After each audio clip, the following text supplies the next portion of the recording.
membayar lebih dalam rancangan Talk with Nana. Saya Nurliana Syahzada Abidin dan merupakan host anda untuk hari ini. Sebelum kita mulakan acara kita pada hari ini, sebelum tu saya nak tanya dulu korang tahu tak apa itu Shopee Pay Later, kaedah pembayaran dia dan riba. Jadi persoalan-persoalan yang korang tanya nanti akan dijawab oleh para panel istimewa kita yang saya akan bawakan nanti, dan saya akan perkenalkan mereka sebentar nanti. Jadi mempersilakan panel yang pertama. Boleh perkenalkan diri anda? Hai, saya Nur Najma binti Bakori. Dan panel yang kedua.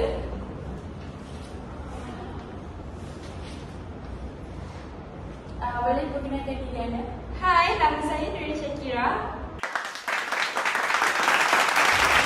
Panel yang ketiga. Assalamualaikum, nama saya Nur Suhaila. Dan panel yang terakhir. Hai. Hai, nama saya Nur Sofia binti Mokhtar. So, sebelum kita mendalami topik ini, apa itu Shopee Pay Later? Jadi, apa itu Shopee Pay Later? Shopee Pay Later dikenalkan oleh Shopee bagi penyelesaian kewangan yang menyediakan pengguna dengan fleksibiliti pembayaran melalui pengalaman digital yang lancar. Pay Later ialah kaedah pembayaran yang membolehkan anda membeli barangan sekarang kemudian membayarnya kemudian. Jadi, jika anda mempunyai keperluan yang mendesak, anda boleh memenuhinya dahulu dan membayarnya apabila tiba masanya. Berbeza dengan Shopee Pay di mana kita menggunakan duit kita dan Shopee Pay Later pula kita berhutang dahulu semasa pembelian. Menarik sungguh. Seterusnya, kita pergi kepada apa itu riba. Sebab ramai yang cakap Shopee Pay Later ini ada kaitan dengan riba. So, betul ke tidak? Persoalan ini akan dijawab oleh panel yang kedua. Dipersilakan. Saya akan menerangkan apa itu riba. Apakah yang dimaksudkan dengan riba dan dalil pengharamannya. Dari segi bahasa, riba bermaksud lebihan ataupun tambahan. Ia juga boleh didefinisikan sebagai segala bentuk tekanan yang berlaku melibatkan urusan jual beli atau pinjaman. Berhubung soalan hukum riba, semua pihak yang termasuk dalam pengurusan pinjaman adalah terlibat dengan kegiatan riba. Mereka terdiri daripada peminjam iaitu penerima hutang dan pemberi hutang atau institusi yang memberi hutang. Dalam Islam, telah dinyatakan bahawasanya amalan riba ini adalah jelas haram dan merupakan dosa besar yang tidak dapat dipertikaikan lagi. Mereka yang melakukan riba adalah penghuni neraka dan mereka akan kekal di dalamnya. Pengharaman riba jelas dinyatakan di dalam Al-Quran dalam surah Al-Baqarah ayat 275 yang bermaksud orang yang memakan riba itu tidak dapat bangun melainkan seperti bangunnya orang yang kemasukan syaitan lantaran gila. Keadaan ini mereka yang demikian itu adalah disebabkan mereka berkata sesungguhnya jual beli itu sama dengan riba. Padahal Allah telah menghalalkan jual beli dan mengharamkan riba. Maka orang yang telah sampai kepadanya dan larangan daripada Tuhan telah diamalkan dari dahulu lagi dan urusannya terserah kepada Allah. Dan barang siapa yang kembali mengamalkan riba, maka orang itu adalah penghuni neraka dan mereka kekal di dalamnya. Terima kasih panel yang kedua atas penjelasan yang tadi. Jadi, berbalik pada topik kita hari ini ialah Shopee Pay Later dan apa kaitan dengan riba. Jadi, saya akan memanggilkan panel yang ketiga untuk menerangkan tentang apa kaitannya. Okay, seterusnya saya akan menyambung isu tentang kaitan riba dengan Shopee Pay Later. Kita pergi kepada kaitan yang pertama iaitu processing fee.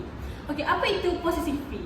Processing fee adalah cas tambahan yang digunakan kepada pembeli yang membuat ansyuran pembelian iaitu digunakan sebanyak 1.25% di atas kadar pembelian.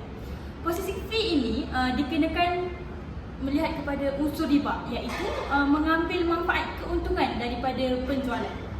Namun begitu, para ulama kontemporari telah membincangkan berkenaan dengan isu cas tambahan ini. Cas servis dibenarkan tapi dengan memenuhi syarat-syarat berikut. Yang pertama ialah cas dikenakan berdasarkan actual cost iaitu harga kos sebenar, bukan berdasarkan kos-kos yang lain. Dan juga cas mestilah berdasarkan direct cost, iaitu kos langsung, bukan terhadap kos tidak langsung seperti sewa pejabat dan membayar gaji pekerja. Jadi seterusnya, cas yang dikenakan tidak boleh dikenakan secara penambahan, iaitu dia hendaklah berdasarkan harga kos, tidak boleh berdasarkan kos-kos lain.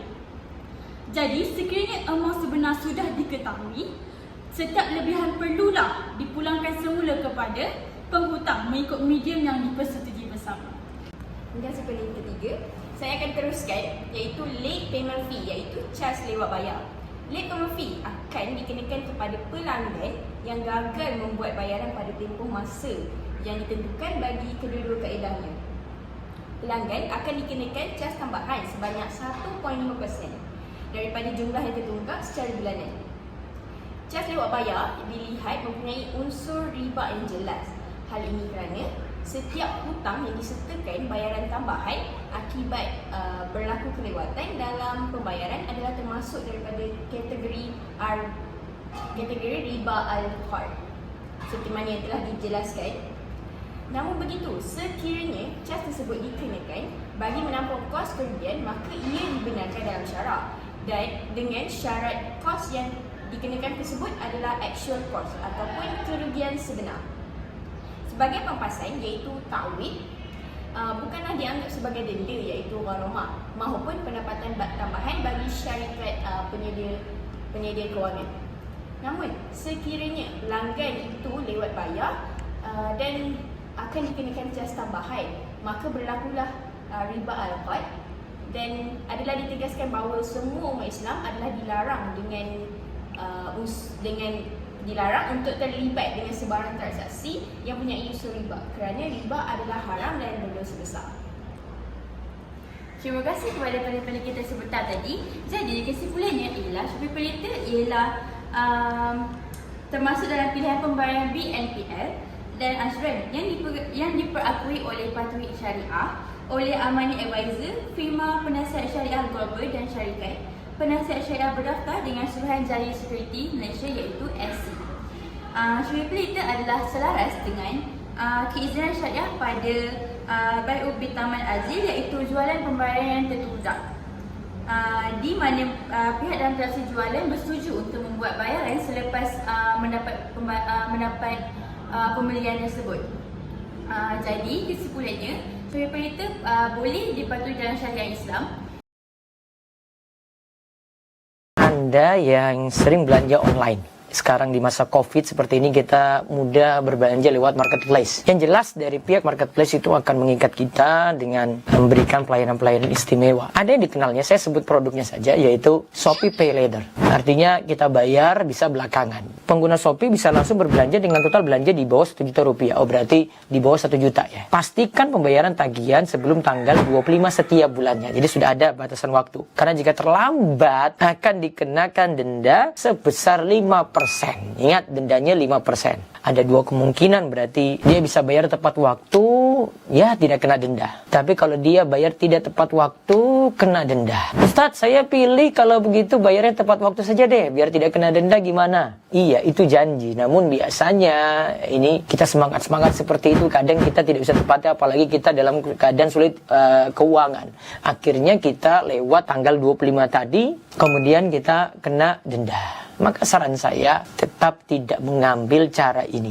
Ya, beli sesuatu, ingat, lebih bagus cash kalau untuk saat ini lebih aman. Nah, kalau nggak punya, tahan diri, nerimo, kona'ah. Yang kedua, ingat, riba saat ini itu bukan Anda hanya lepas dari bank. Anda tidak pinjam uang di bank, di fintech, di ya rentenir yang lainnya lah. Tetapi sekarang modelnya sudah pindah ke marketplace dan Anda dapat layanan seperti itu juga. Jadi cuma berpindah tempat saja. Situ buaya, sini juga buaya. Seram nggak? Sama seramnya. Anda punya kebiasaan seperti ini, terus manjakan diri lagi. Anda belum tahu kalau orang-orang yang terlilit utang itu susahnya bagaimana. Maka saran saya, sabarkan diri, nerimo kona'ah, dan semakin bertakwa pada Allah. Allahu yubarik fiik.